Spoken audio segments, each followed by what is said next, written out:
Welcome to this Tuesday night edition of UATV. I'm Cameron Johnson. And I'm Bo Russell. Thanks for joining us. Marks 1 week until midterm elections, but many Arkansas voters already made their way to the polls. So far,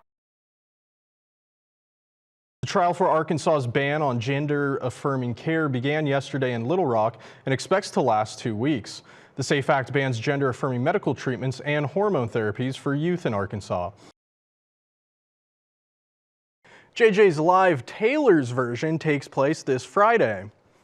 Fans who know Taylor all too well come together to celebrate the 1989 album anniversary with a dance party. And the second issue concerns voter approval. Issue 2 will require 60% of voter approval in order for a law to pass.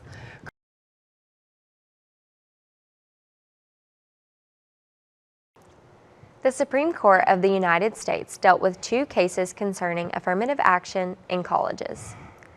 The cases revolve around Harvard and the University of North Carolina's race-conscious admissions process.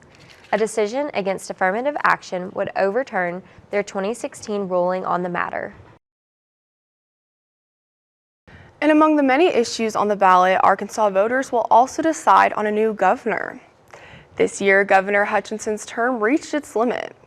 Arkansans can vote for Sarah Huckabee Sanders, Chris Jones, or Ricky Dale Harrington Jr. Chris Jones stresses for young voters to bring their friends to the polls. You all have to go get each other, because at the end of the day, the person you trust is your peer. The person you trust is your classmate. The person you trust is your roommate. Go to UATVnews.com for more information on the 3 candidates running for governor.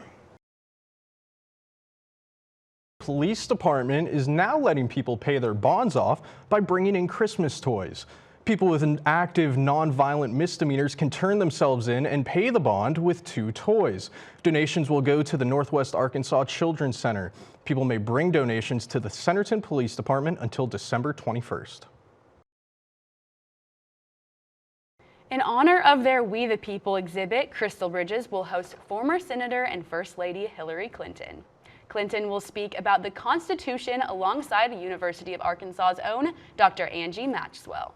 Tickets go for $15 or to students for only $5. The event will begin at 5 p.m. November 30th at 11 Restaurant or via live stream on Crystal Bridges' website. A local bookstore stays active in the community even in the face of hardship. UATV's Kristen Kite has the story. That local bookstore just mentioned is Pearls Books. Let's take a look. Co-owners of Pearls Books, Daniel and Leah Jordan, opened their doors last October. The store already feels like it's, a part of the community, which I love, and that's what we wanted from the beginning. I've always loved reading and talking about books, and yeah, now I get to do it, and it's part of my job. A few months into the start of their new adventure, Leah was diagnosed with an aggressive form of brain cancer called glioblastoma. I'm really thankful and, relatively speaking, lucky because where my tumor is, I'm able to function pretty normally. And so as far as how it affects the business, we've really had to pivot a lot. Leah gives all of her thanks to her husband, Daniel, and her hardworking staff. Leah says without them and the help of the community, what they do would not be possible. Leah and Daniel were nice enough to let me get on the staff ladder. Should I be up here? Probably not. But I was informed that they were inspired by Beauty and the Beast to have this giant ladder, which I'll show later how much it really opens up their bookstore.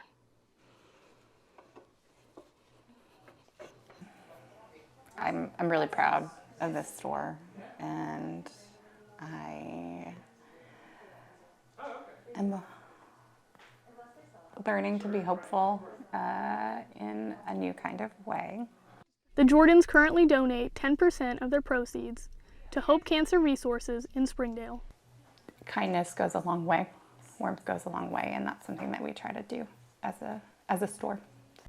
Reporting for UATV, I'm Kristen Kite. Pearls Books is located near the Fayetteville Square. For UATV, I'm Kristen Kite. Pearls Books is a completely independent bookstore and they are open 6 days a week. Now, one campus organization celebrates homecoming a little bit differently than the rest. UATV's Elena Thompson gives us more. Thanks, Bo. The Full Circle Food Pantry is kicking off their 6th annual Pack the Pantry event in honor of homecoming. This Pack the Pantry is especially important because they are serving a record number of over 1,200 individuals per month. The most needed items at the pantry are non-perishables, specifically canned fruit, canned meat, rice, and beans. Hygienic products like laundry detergent, toothpaste, and shampoo are also accepted and appreciated. The chair of the pantry, Annette Quinn, says Pack the Pantry is designed with one goal in mind, to make sure clients get what they need. We are just trying to get as much food into the pantry as possible because, as I said, this keeps us stocked for most of the year. Whenever we don't have certain food items, we either just have to go without them and tell clients, sorry, we don't have them, or we have to purchase them with our own money from the food bank. You can make physical donations inside each residence hall, Mullins Library, the Arkansas Union, and many other locations around campus. For UATV, I'm Elena Thompson. Thanks so much, Elena. Those looking for the food pantry can find it next to Bud Walton Hall, right behind the Union Garage. 1 week remains for Arkansas's early voting period. What to know about the 4 ballot issues before heading to the polls. And one Fayetteville resident struggles with a security breach. A feeling of isolation is good unless you find out that you have been violated. Up next, how an unexpected visitor disturbed her peaceful vacation home.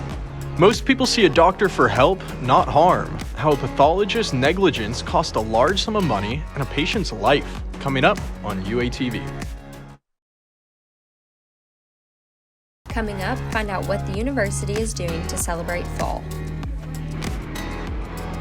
We're falling into fall in Fayetteville, but what makes those leaves change? Coming up next on UATV.